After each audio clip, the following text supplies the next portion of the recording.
Astagfirullahaladzim.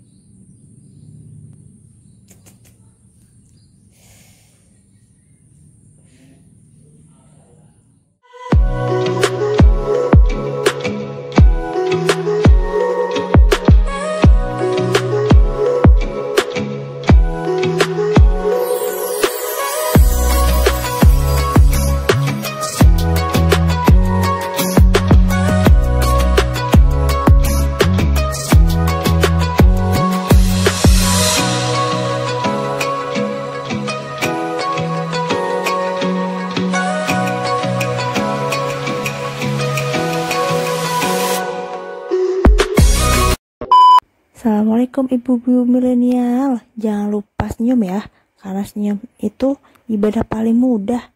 Dan ada lagi yang mudah dan gratis. Jika konten ini bermanfaat, silahkan subscribe, like, comment, and share.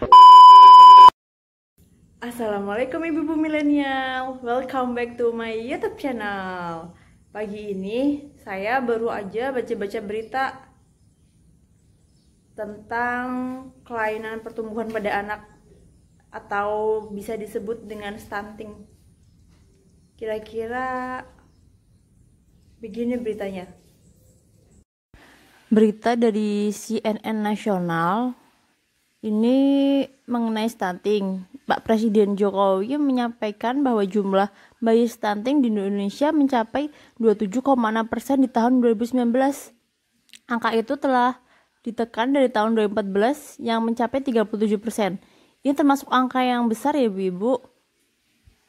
Nah, akhirnya Pak Presiden kita, Pak Jokowi, menunjuk Badan Kependudukan dan Keluarga Berencana Nasional atau BKKBN untuk memimpin percepatan penanganan stunting. Pak Jokowi yakin bahwa BKKBN mampu karena punya jaringan hingga ke berbagai daerah. Nah, hal ini termasuk hal yang serius ya ibu-ibu, terutama bagi kita nih ibu-ibu milenial untuk mewaspadai terjadinya stunting kepada anak kita. Naudzubillah min dzalik. Jadi, apa itu stunting? Stunting itu gangguan pertumbuhan ibu-ibu, kondisi di mana tinggi anak tidak sesuai dengan standar atau malah justru lebih pendek dari teman-teman seusianya. Saatnya kita cari tahu mengapa ada stunting dan bagaimana sih cara pencegahan stunting itu agar anak-anak kita tumbuh sehat dan cerdas. Kali ini milenial mau konsultasi lagi nih ke bidan andalan ibu milenial, yaitu Bidan Ani. Assalamualaikum Bidan Ani. Maaf ganggu waktunya sebentar. Mau tanya-tanya nih mengenai stunting. Ternyata angka stunting di Indonesia ini cukup besar ya. Sebenarnya kok bisa sih ada stunting? Waalaikumsalam Bunda Sarah. Oh iya Bunda Sarah, bener banget nih. Di Indonesia memang lagi booming-boomingnya ya, banyak yang membahas tentang stunting dan juga tentang keluhan-keluhan dari bunda-bunda mengenai pertumbuhan anak mereka yang ibaratnya itu lebih pendek daripada teman-teman seumurannya. Intinya stunting itu kondisi di mana anak balita itu gagal tumbuh. Nah, penyebabnya itu karena kekurangan gizi kronis, terutama itu pada 1000 hari pertama kehidupannya atau HPK. Nah, 1000 hari itu dihitung dari kapan? Jadi 1000 hari itu dihitung dari masa hamil hingga anak itu berusia 2 tahun. Nah, stunting itu mempengaruhi pertumbuhan dan juga perkembangan otak anak. Dan anak yang mengalami stunting juga memiliki resiko yang lebih tinggi untuk menderita penyakit kronis di masa dewasanya nanti. Nah, makanya nih penting banget buat bunda-bunda tahu mengenai apa itu stunting dan juga bagaimana pencegahannya. Lalu bagaimana cara pencegahannya? Oke Bunda, sebelum kita melakukan pencegahan, sebenarnya kita harus mengenal nih Bun, faktor apa saja sih yang menyebabkan balita ini bisa mengalami stunting. Jadi sebelum mencegah kita kenali dulu nih faktornya. Jadi faktornya itu bisa dari lingkungan dan juga dari genetik. Nah, ini nih yang lingkungan. Di sini lingkungan ini aspek yang sangat penting dan ini mudah untuk diintervensi sehingga mencegah untuk terjadinya perawakan pendek ini. Nah, faktor lingkungan yang berperan dalam menyebabkan perawakan pendek atau ini antara lain dari status gizi ibu. Ya, jadi status gizi ibu juga sangat mempengaruhi pola pemberian makanan kepada anak, kebersihan lingkungan, dan juga angka kejadian infeksi pada anak. Jadi, seberapa sering sih anak ini mengalami keluhan-keluhan diakibatkan karena infeksi? Ya, ini salah satu faktor lingkungannya. Nah, selain dari lingkungan itu, perawakan pendek juga ada faktor genetik dan juga hormonal. Ya, tapi kalau di Indonesia sebagian besar ini disebabkan oleh malnutrisi itu. Nah, dari faktor-faktor yang tadi disebutkan ya Bun, kita bisa nih bagaimana cara mencegahnya. Nah, untuk mencegahnya itu, pertama, itu yang wajib dilakukan adalah pemenuhan kebutuhan gizi sejak hamil. Jadi, selama hamil, ibu itu harus benar-benar gizi yang seimbang dan juga mengkonsumsi nih suplemen yang atas anjuran dokter. Dan selama hamil juga harus rutin memeriksakan kesehatannya ke dokter atau bidan, jadi bisa dipantau pertumbuhan janinnya itu bagaimana. Begitu ya Bun, jadi semenjak hamil nih. Terus berikutnya setelah dia lahir.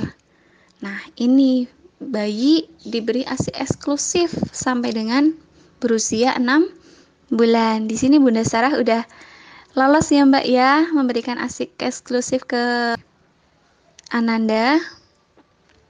Nah, ini kenapa sih kok ASI eksklusif? Jadi pemberian ASI eksklusif selama 6 bulan kepada buah hati itu bisa meningkatkan kekebalan tubuh dari buah hati kita. Nah, setelah melewati tahap ASI eksklusif, ini ada pemberian MPASI ya Bun ya. Nah, pemberian MPASI ini juga harus yang sehat. Jadi, ketika Bunda memberikan MPASI, itu harus bisa memenuhi mikronutrien dan juga makronutrien yang dibutuhkan oleh anak untuk mencegah stunting, dan pastinya pemberian ASI-nya juga harus tetap optimal. Nah, kalau misal nih Bunda mau menggunakan produk fortifikasi atau penambahan nutrisi ke dalam makanan, ini juga sebaiknya berhati-hati dan juga konsultasi dulu sama dokternya. Jadi nggak asal beli-beli aja gitu Bun. Selain tadi ya MPASI, di sini juga Bunda itu wajib terus memantau tumbuh kembang anaknya. Caranya gimana untuk memantau itu? Jadi Bunda ini bisa memantau dari tinggi badan dan juga berat badan anak. Boleh kalau di sini kan kita ada posyandu balita ya Bun ya. Boleh banget tuh ikut posyandu balita. Kalau enggak, bisa ke klinik yang memberikan pelayanan. Nanti juga ketika pemantauan itu kita jadi bisa lebih mengetahui gejala awal gangguannya sehingga penanganannya juga lebih tepat. Terus ini juga sangat penting lagi nih Bun, yang sebelumnya kita bahas itu dari faktornya. Ini ada kebersihan lingkungan. Nah, ini yang benar-benar harus dijaga karena apa? Anak itu sangat rentan akan serangan penyakit, terutama kalau lingkungan sekitarnya kotor. Nah, dalam masa pandemi ini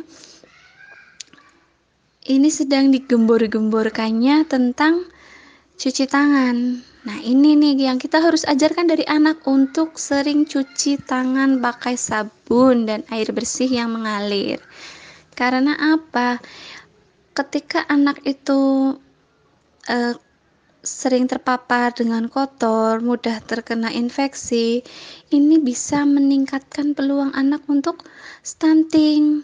Dan ada juga nih Bun, penelitian kalau yang menyatakan bahwa eh, diare pada balita itu karena yang paparan kotor itu salah satu penyebab stunting nomor 3 ya Bun ya. Jadi kita harus benar-benar menjaga kebersihan dari lingkungan anak. Wah, Masya Allah, terima kasih Bu Bidan. Iya, bermanfaat sekali informasinya. Semoga bisa membantu kepada ibu-ibu milenial nih, terutama ibu-ibu baru, apalagi yang baru hamil ya. Penting sekali nih. Baik, terima kasih Bidan Ani. Assalamualaikum.